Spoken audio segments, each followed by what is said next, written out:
वाला परमेश्वर है।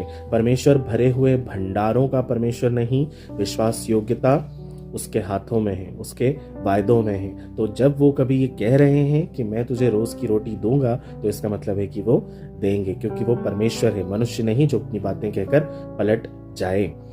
जब हमारा आज का भरोसा पूरा हो जाता है, कल की चिंता अपने आप मिट जाती है, क्योंकि आज अगर हमारे जीवन में कुछ हो गया है तो कल हमारे लिए उसके ऊपर ट्रस्ट करना और आसान हो जाता है। इसलिए परमेश्वर यही कहते हैं कि हर दिन की रोटी मैं तुम्हें दूंगा। 5वीं बात है, क्षमा किए हुए लोग क्षमा करते हैं। जैसे हम अपने अपराधियों को क्षमा करते हैं, वैसे ही तू भी हमारे अपराधों को क्षमा कर। क्षमा कोई विकल्प नहीं है मेरे प्रियो, ये एक प्रमाण है। जो दया पाता है उसे दया देनी भी होती है ना।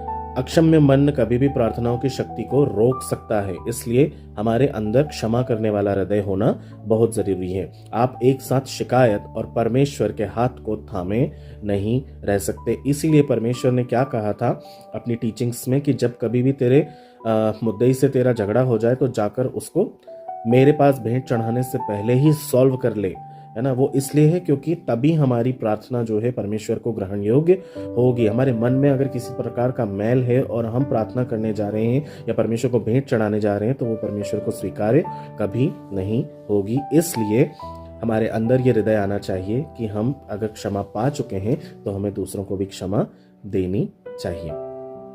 6ठी बात है, हम छोड़े नहीं गए हैं, हम सुरक्षित रखे गए हैं।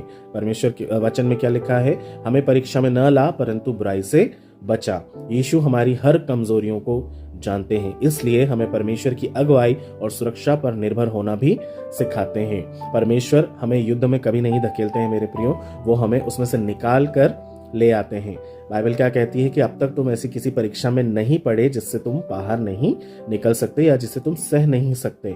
लेकिन परीक्षा में हम पढ़ते ही क्यों हैं, वो हमारी लालसाओं की ही वजह से होता है। और परमेश्वर यहाँ पे क्या कह रहे हैं, क्या सिखा रहे हैं हमें कि हमें परीक्षा में न ला का मतलब इस तरह से कोई भी लालच हमारे मन में कभी पैदा न होने पाए और हर तरह की बुराई से परमेश्वर आप ही हमें बचाएं। परीक्षा में सबसे सुरक्षित स्थान परमेश्वर की उपस्थिति ही है मेरे प्रियो।